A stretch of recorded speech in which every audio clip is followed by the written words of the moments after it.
Hi, welcome back. Today we're going to talk about MIDI, the other type of recording track that you can do in Cakewalk.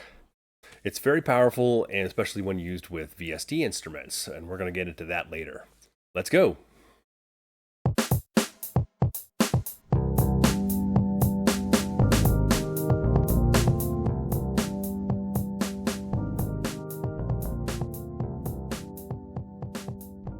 Okay, let's ask the question, what is MIDI?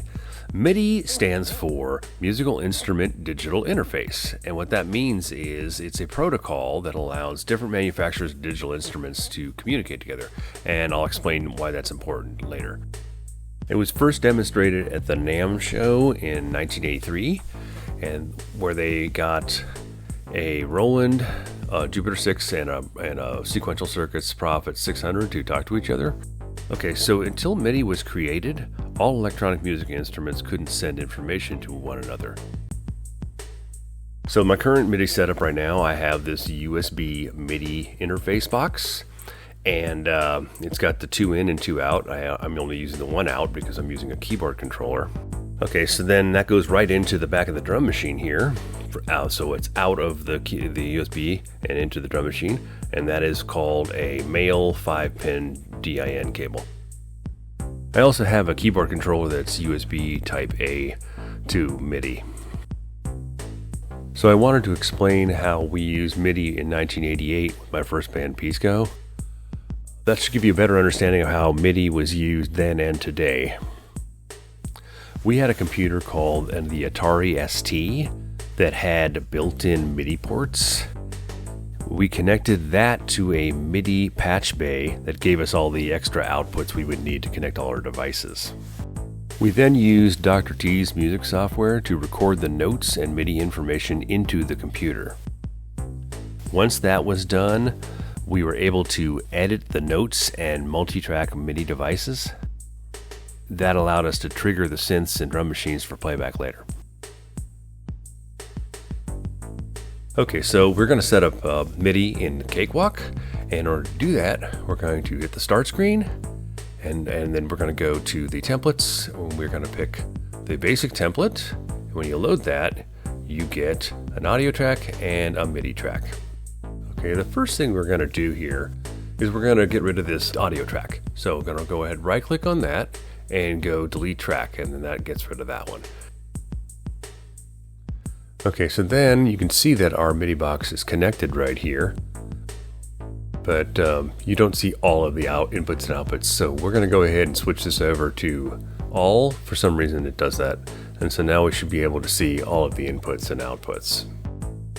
Okay, so now you can see that the box is right there, but if you don't see that box, then you want to go ahead and go to Edit, Preferences, and then these are your inputs and output, the input-output box in MIDI devices.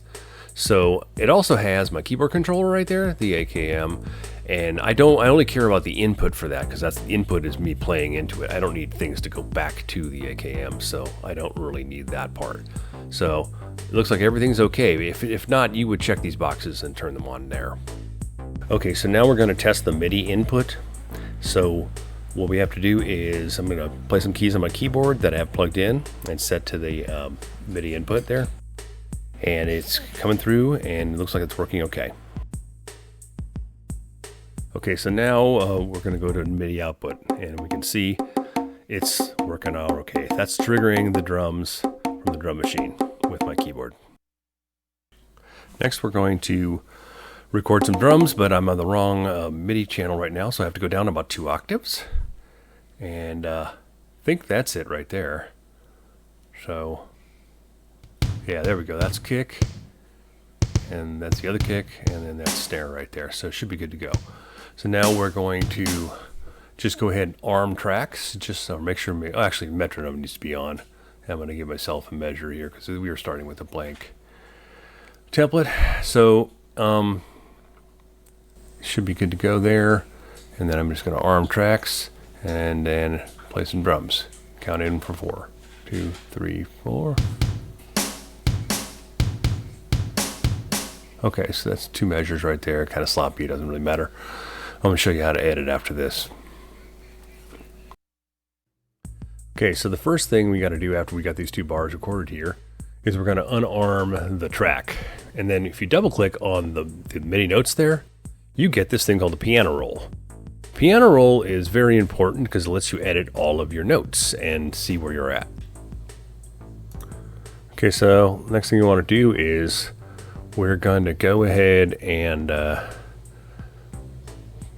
zoom out a little bit so we can see what we're doing with our measure here.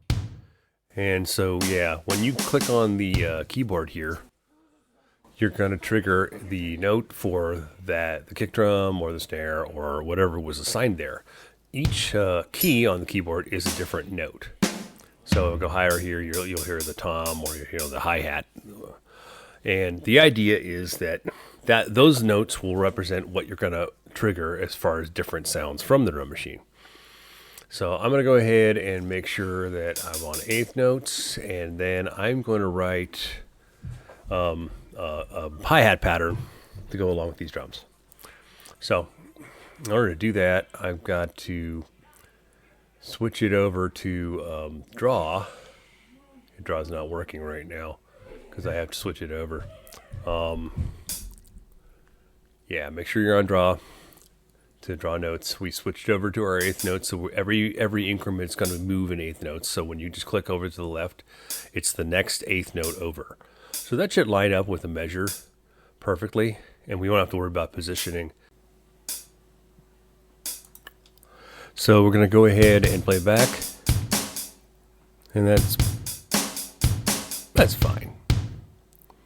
I think that kick drum's off a little bit, so we may have to adjust that. Okay, so we're gonna go ahead and switch that. Okay, zoom in on that so we can see. Yeah, the kick, that second kick drum's off a little bit. So what we're gonna do now is we're going to first